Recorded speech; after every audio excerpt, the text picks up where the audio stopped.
surrounding the Golden Gate simply disappear. Phyllis, who makes the warning bells on the cable cars play, the gangs all hear. Phyllis, who charms the crabs on Fisherman's Wharf right out of their shells, who lights the lamps of Chinatown just by walking in view.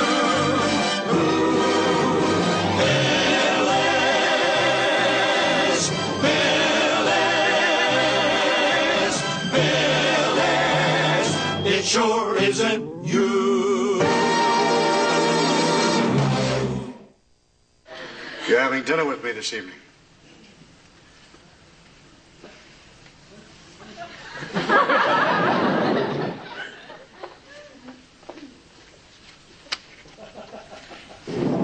Don't be scared. My name's Harry Loomis. If I were going to try anything, I wouldn't mention my name.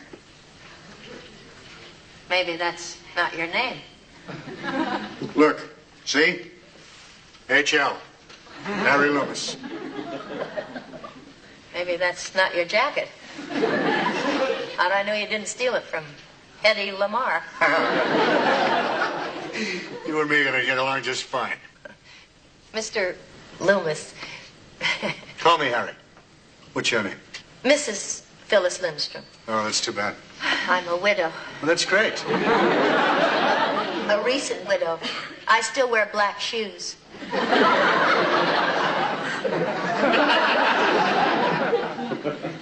Well, my floor's next. I want to thank you for a truly unusual elevator ride, Mr. Loomis. Give me a little more time, just to the lobby and back up.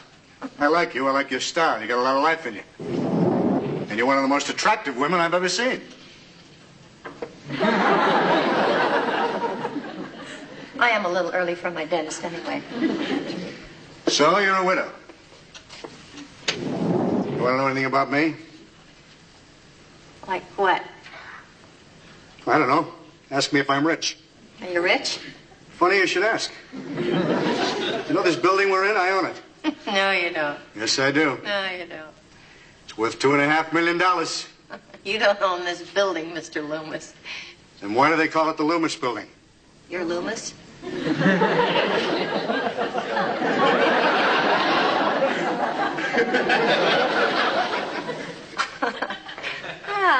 That's really something. You know, you don't look a thing like your building. I own a lot of things I don't look like. Radio station, motel chain, racetrack, and a company that manufactures men's briefs. What do you call them? Fruit of the Loomis?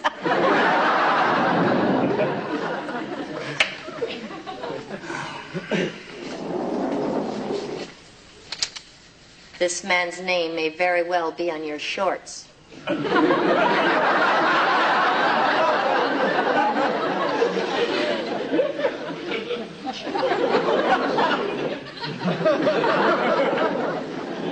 So, how about dinner? Oh, well, guess it would be a good chance to try out my new fillings. Terrific. I know this great French restaurant, the Petit Chateau, on the first floor of my hotel. Well, then we'll meet at your restaurant. It's a date. I gotta run. This is my floor. 8 o'clock, then, my hotel. I'll be there.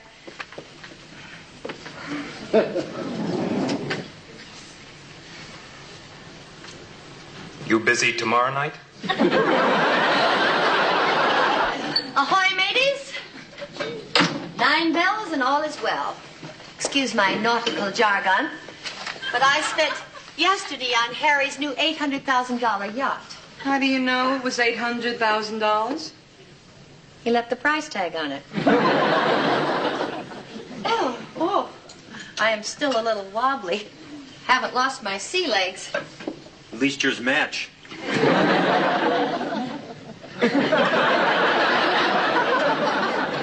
Julie, this has been the most incredible week. Lavish dinners, center aisle theater seats, everything first class. We've seen each other every day this week. Tonight we're having dinner in his suite at the Blackwell. Phyllis, this thing with you and Harry, you think it's serious? I don't know. I'm kind of new at this sort of thing. I've never been out with a man who tips 30%. Lars only tipped that much in his very favorite restaurant. He said he felt if the girl had to carry the tray all the way to the car, she deserved a little extra. Yeah? Parcel for Mrs. Lindstrom? Oh, I'm Mrs. Lindstrom. Okay. Sign here, please. Oh, thank you. Leo, do you have any change? No. I think there's some in the cup above the door.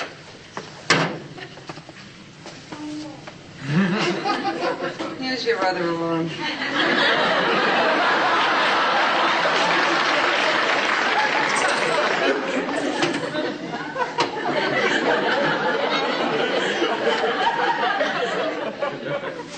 Oh. Oh. What is it? Oh. Oh.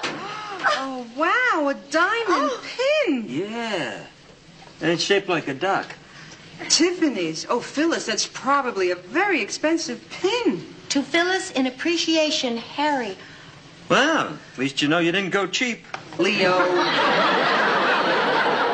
Well, why'd you give it to her? I know this routine.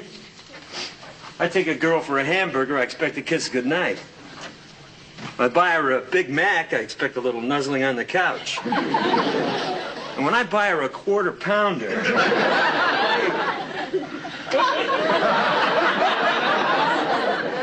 Why do you think there's over 18 billion sold? All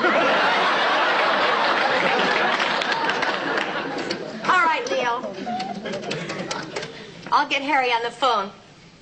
And I'll show you you're absolutely wrong. Harry! Yes, it just arrived. Well, I must say, I've never seen anything like it. I know it's a duck. Harry, I hate to think of how much it cost you. $5,000.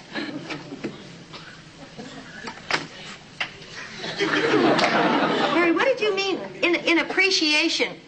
In appreciation for what? For tonight. Yes, I'll be there, 8 o'clock, your suite. Goodbye. Phyllis, I'm sorry. I shouldn't have said what I did. It's all right. I was a day early. Leo, has anybody ever told you you were a terrific person?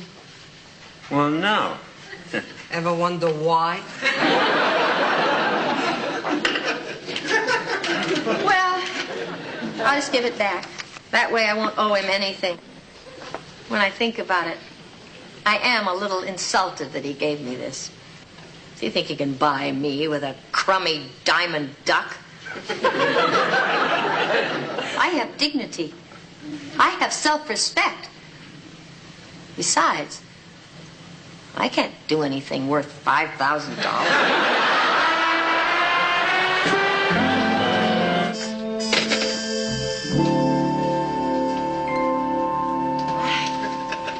What a beautiful suite.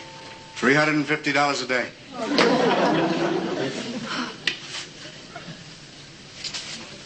Wyatt, seems like quite a lot. I'm rich. I can have anything I want. We'll see.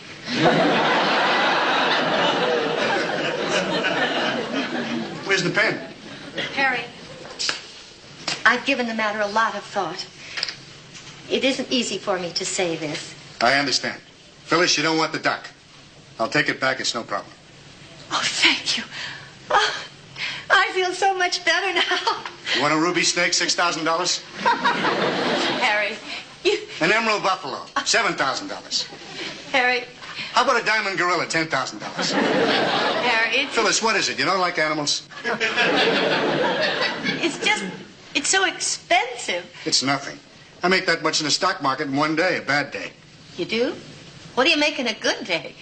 3, 4 gorillas, a hippo. Forget about how much I make. How about some champagne? Oh, Dom Perignon. $65 a bottle. Dinner will be up in half an hour. What are we having? Duck à la orange. $13.50 per person. You seem to have a strange fascination for ducks. And bucks. You know, Harry, when you sent me that enormously expensive pin, I began thinking you'd invited me up here tonight for some ulterior motive. Well, I did. In fact, from the moment I first met you, there's been one thing on my mind. Well...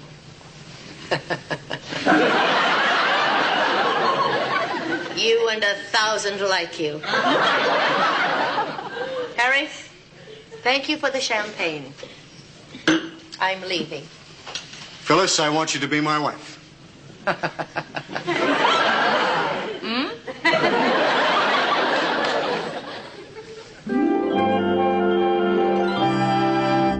Phyllis, do you want to tell me about it? Oh, Audrey, no, dear, thank you. It's really not that important. Oh. It's just that Harry asked me to marry him. Oh. No!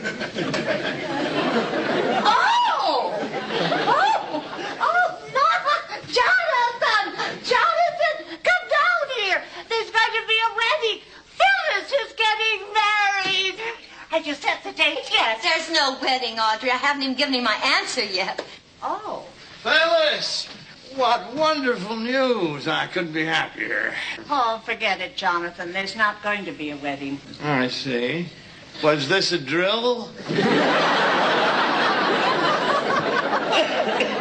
I'm sorry, Jonathan. It's just that Phyllis told me that Mr. Loomis had proposed, and I didn't think she'd blow that one. Phyllis, what's this all about? Oh, Jonathan, it's so confusing. All the signs indicated that he was setting me up for an illicit interlude. Instead, he asked me to marry him. The cad. No, Audrey, Harry's a fine man. He's polite, attentive, incredibly generous. Oh, that kind's a dime a dozen. He asked me to think it over. See, he's leaving for Europe tomorrow for 2 months, and he wants me to go with him. I don't know what to do. Well, do you love him, Phyllis? I'm not sure. How do you know if you love someone? Why, the first time I met Jonathan, I heard violins. Yes, dear, but we were in a gypsy restaurant at the time. Oh, what's the point of trying to fool myself? I don't love him. I respect him. I admire him. I find him wonderful company, but I just don't love him. Well, that's settled. Good. Now all I have to decide is whether to marry him. Recently, I've been wondering what it would be like to have unlimited amount of money. Yesterday, I spent the day wondering what it'd be like to have a quarter. You know, I feel a little guilty. Here you are wondering where your next dollar's coming from, and I'm about to throw away millions. Where? See, last night, a man proposed to me. Why am I telling you this? Oh, well, why not? After all, we are old drinking buddies, aren't we? Well, if you say so. See, I have to decide whether to marry this man.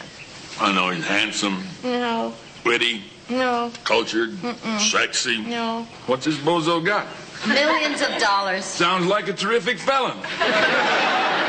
Don't get me wrong. I don't judge a man by his wealth. I mean, I respect you just as much as a man with money.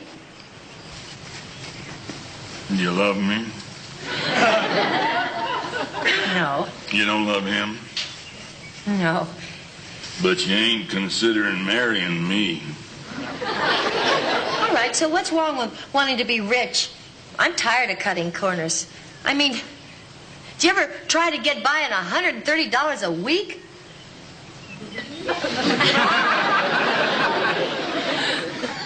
So I want to live a little better than you. And a little better than me. And what about security? I have a 17-year-old daughter. And freedom. I wouldn't have to work anymore. And status, I'd be the wife of one of the wealthiest men in the city. Well, I wouldn't want to be a millionaire. The only important thing in this world is love. Believe me, lady, you ain't got love, you ain't got nothing. Unless you got wine. You know something? What's your name? Van Horn. You know something, Mr. Van Horn? No, that's my old name, Van Horn.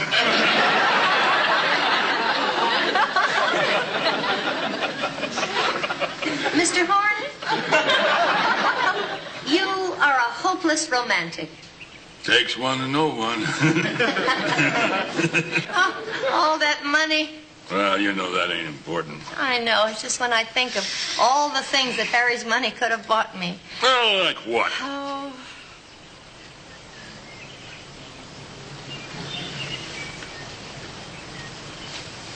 Tell the truth. You really like that? I mean, really.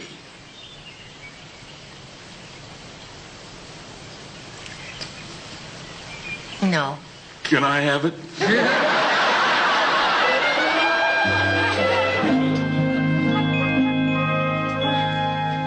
Oh, thank you, Audrey. I was so nervous.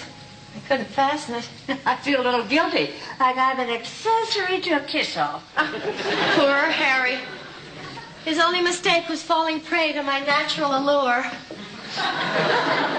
It's times like these that make me wish I had less appeal.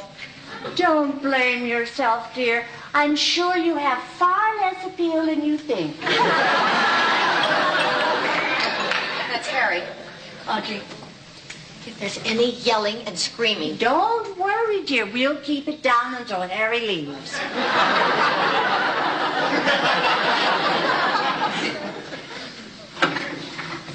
Hello, Phyllis. Come in, Harry. I've got a $23,000 limousine outside to take us to the airport.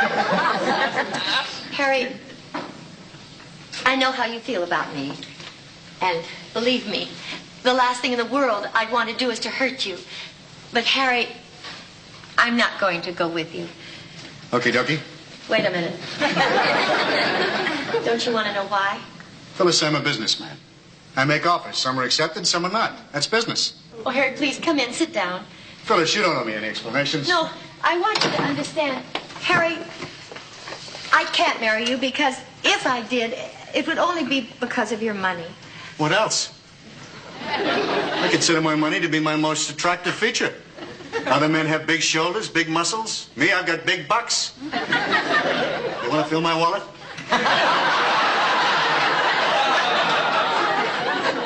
Harry, I admire the way you're taking this, but I find it inconceivable that you believe money can buy love. Phyllis, before I had money, I couldn't even get a date. Tell the truth, Phyllis. Why'd you go out with me the first time? Well, because you were friendly, polite, amusing. And I owned the building. And you owned the building. Harry, I guess I was just delighted that a wealthy man wanted to take me out, and I was delighted that you wanted to marry me. But I don't love you. I don't love you either. I don't want love. I want companionship. If I wanted love, I'd get a dog.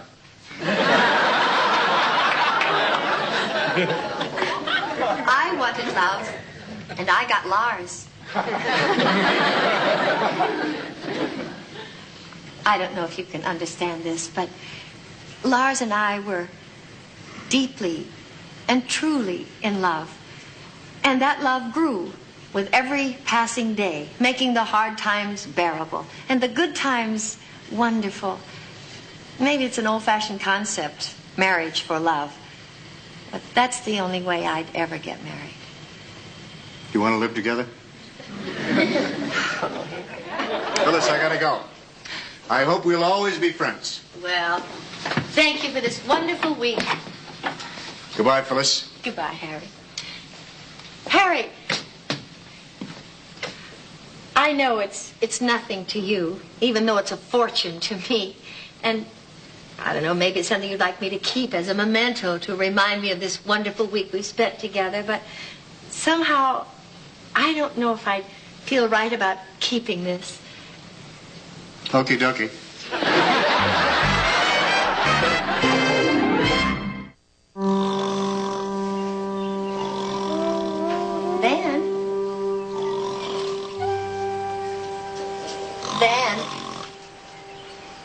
sleeping? No, I'm reading the paper.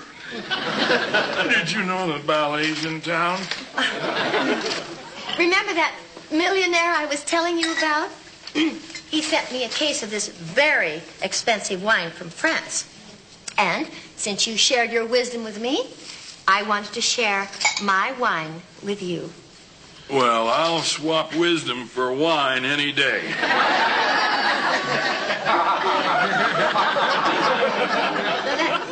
Let me do it. There's a cork in it.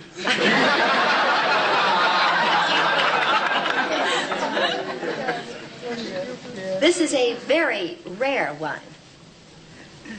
La Tâche, 1937. 1937, wow! Is that with or without tax? No, Ben. That's the year the wine was made. This bottle cost over $200. No kidding. Well, I got something here I've been saving for an occasion just like this.